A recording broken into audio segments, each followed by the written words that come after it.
sebenarnya kan kita semua merasakan bagaimana tidak normalnya pemilu kali ini. Nah, ini benar-benar hal yang tidak saya bayangkan sebelumnya. Pasangan Amin dan timnasnya dan tim hukumnya dan relawannya itu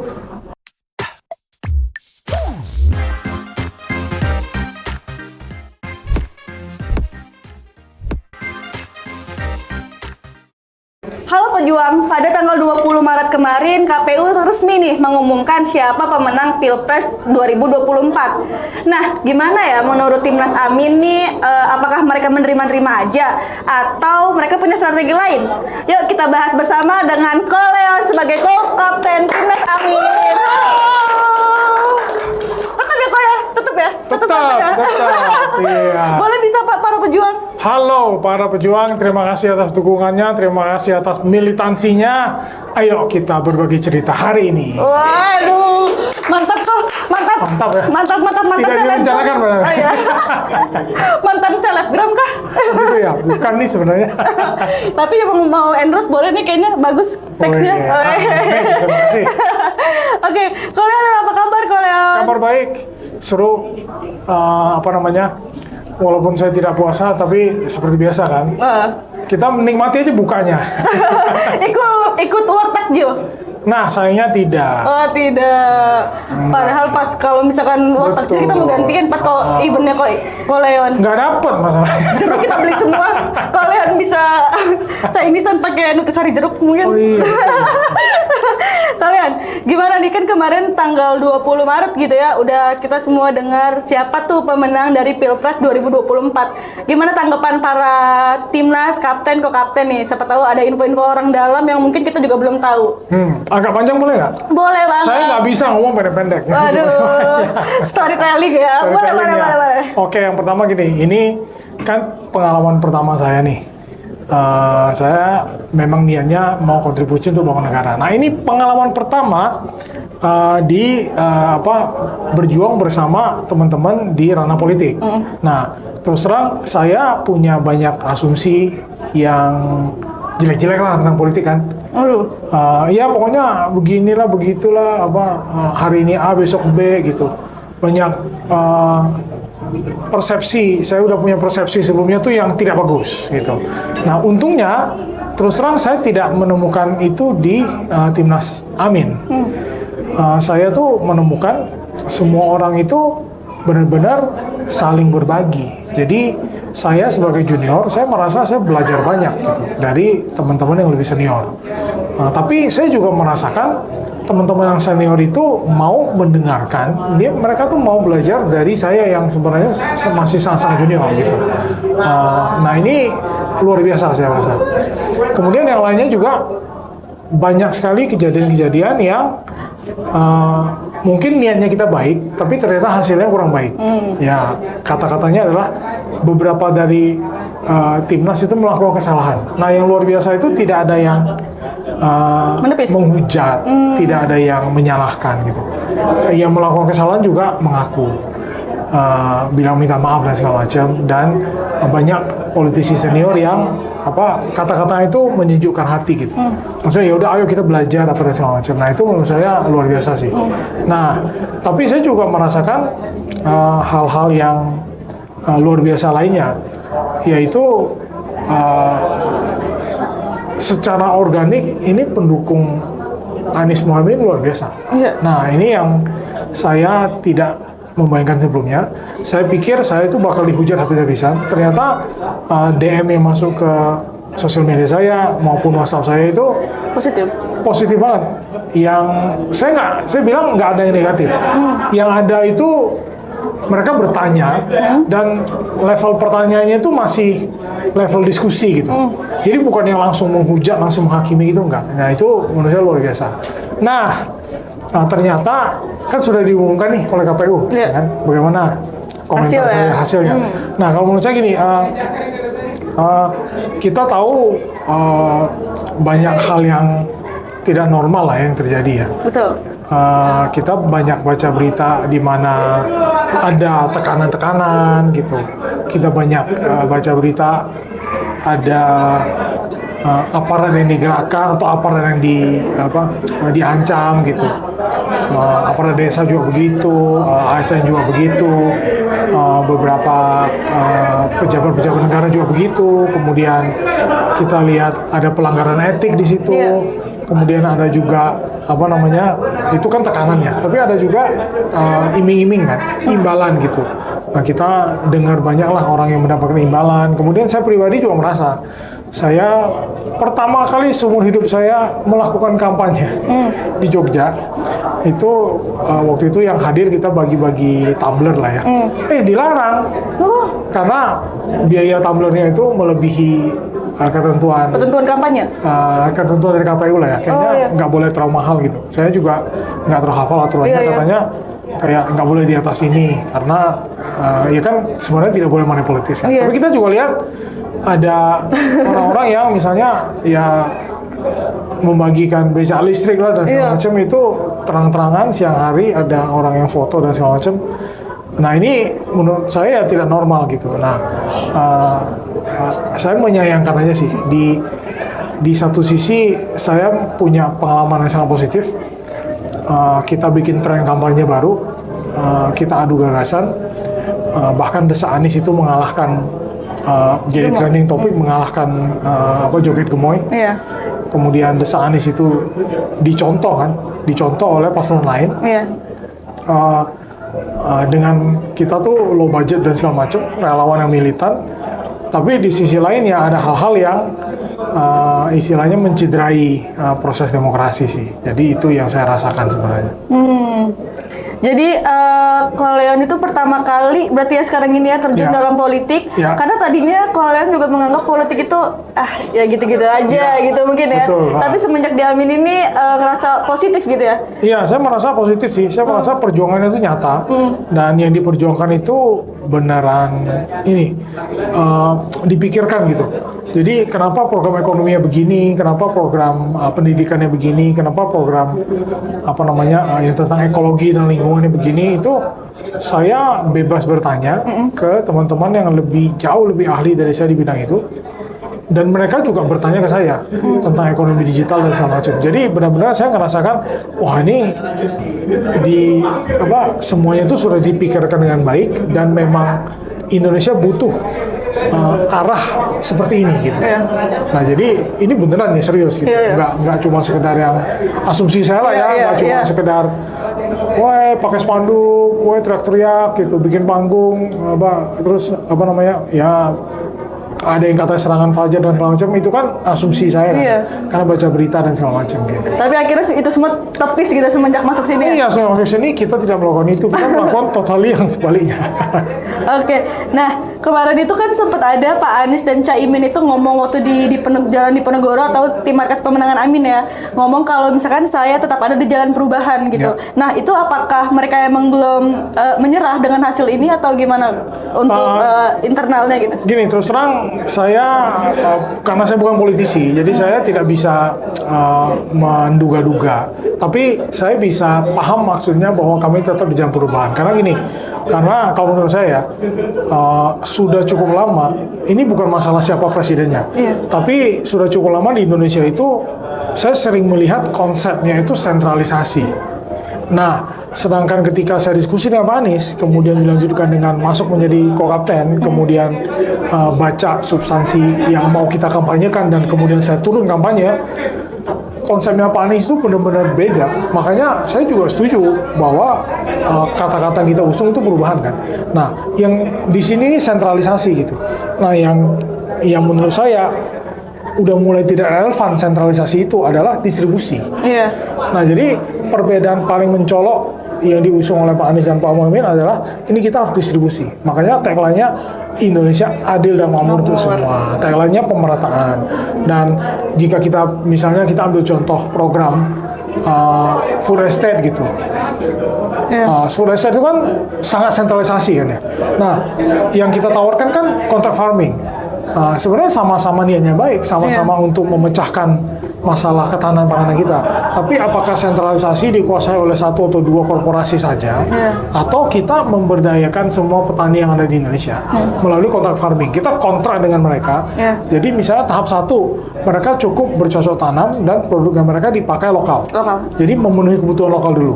Nanti tahap 2 adalah kalau kebutuhan lokal provinsi atau kabupaten mereka sudah terpenuhi, ada provinsi lain yang butuh, ya udah negara fasilitasi kan. Bagaimana pengiriman yang baik, butuh cold storage kah, butuh treatment khusus kah untuk mengirimkan dan segala macam. Nah ini konsepnya sebenarnya sentralisasi. Nah makanya yang saya mengerti adalah Pak Anies itu dan Pak Muhaimin tetap merasa untuk membangun Indonesia kita harus fokus ke keadilan dan pemerataan, which is berpindah dari sentralisasi ke terdistribusi.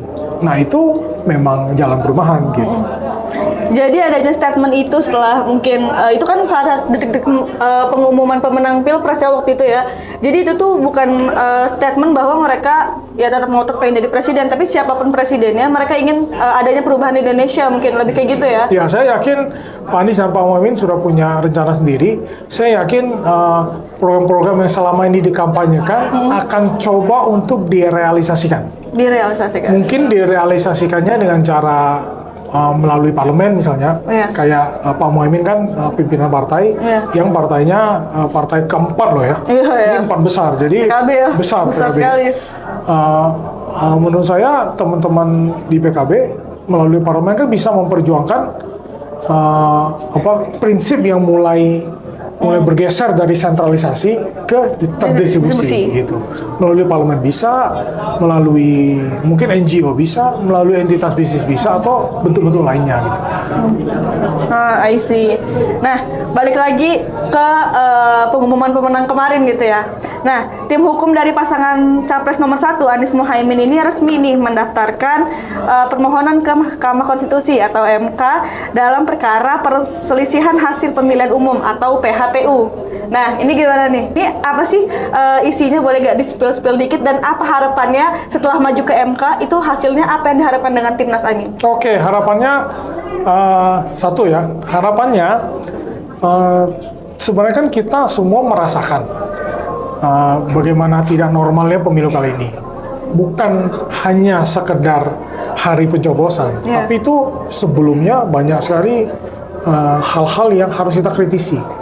Nah, banyak sekali kita harus memberikan informasi ini ke publik. Kita harus memberikan pendidikan politik yang baik juga ke publik. Seperti apa sih contoh-contoh konflik of interest gitu. Nah, kenapa konflik of interest itu harus dihindari di dunia good corporate governance misalnya. Di dunia corporate itu juga konflik of interest nggak boleh, apalagi di level negara. Karena skalanya jauh lebih besar dan hajat hidup orang jauh lebih banyak yang akan terpengaruh jika kita melakukan hal-hal yang berbau konflik of interest, konflik kepentingan misalnya. Apa sih seperti abuse of power gitu, penyalahgunaan wewenang, penyalahgunaan kekuasaan gitu. Nah ini harapannya melalui sidang-sidang itu akan terekspos. Jadi ini lebih memberikan pendidikan politik terutama tentang demokrasi yang baik. Ya, harapannya rakyat kita makin tahu.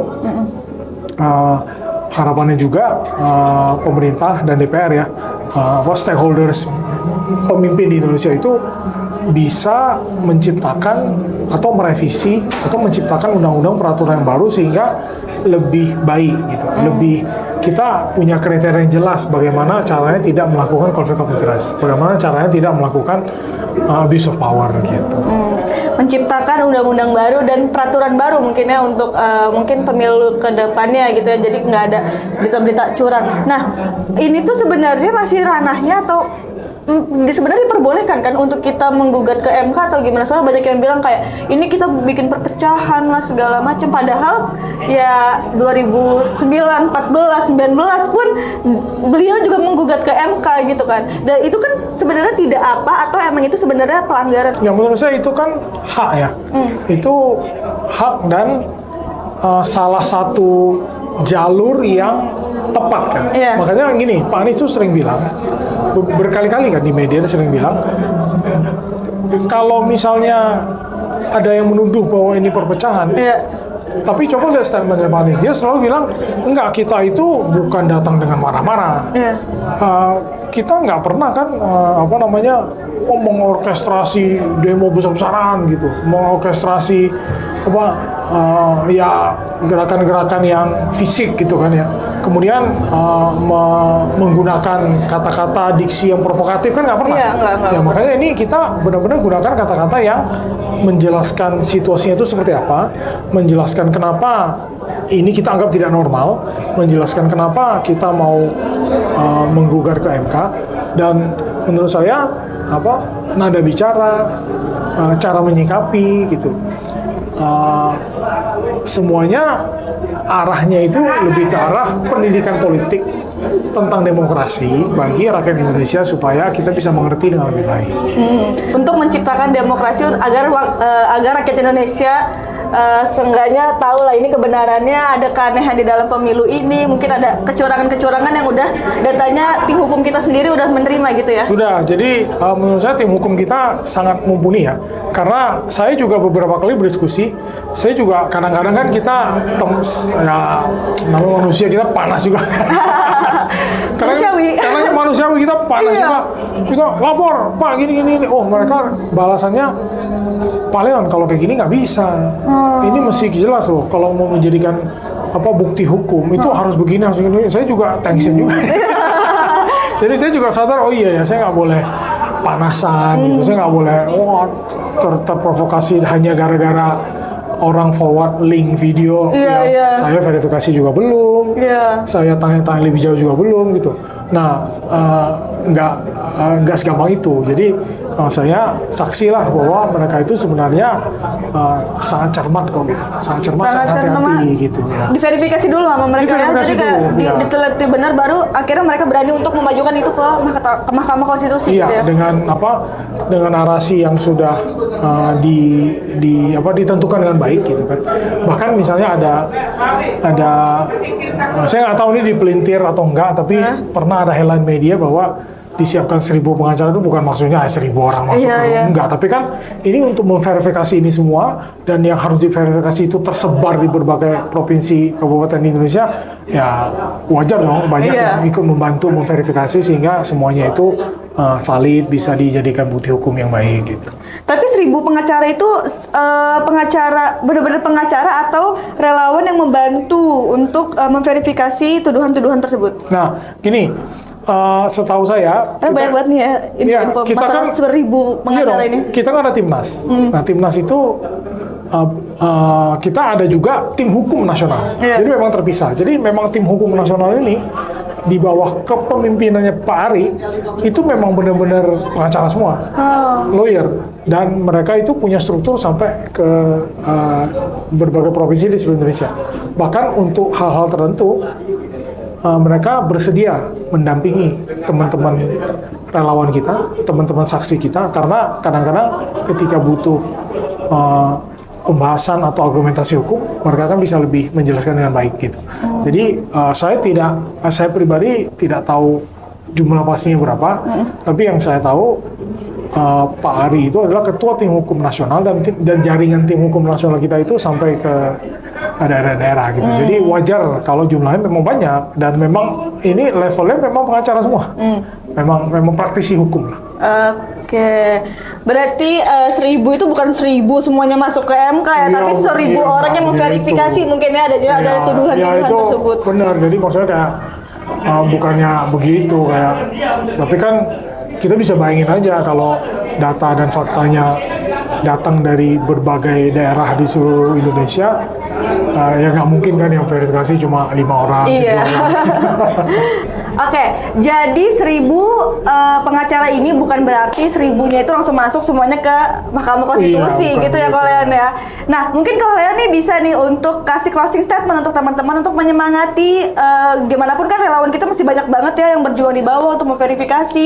Jadi kayaknya butuh nih teman-teman pejuang untuk mendapatkan semangat dari Koleon. Boleh, silakan. Oke, baik. Yang pertama begini, saya mau apresiasi, saya ucapkan terima kasih buat teman-teman relawan, buat teman-teman saksi, Ya, karena begini, coba kita bayangkan ya, kita itu semuanya tahu bahwa kita tim kampanye dengan dana paling kecil, ya kan.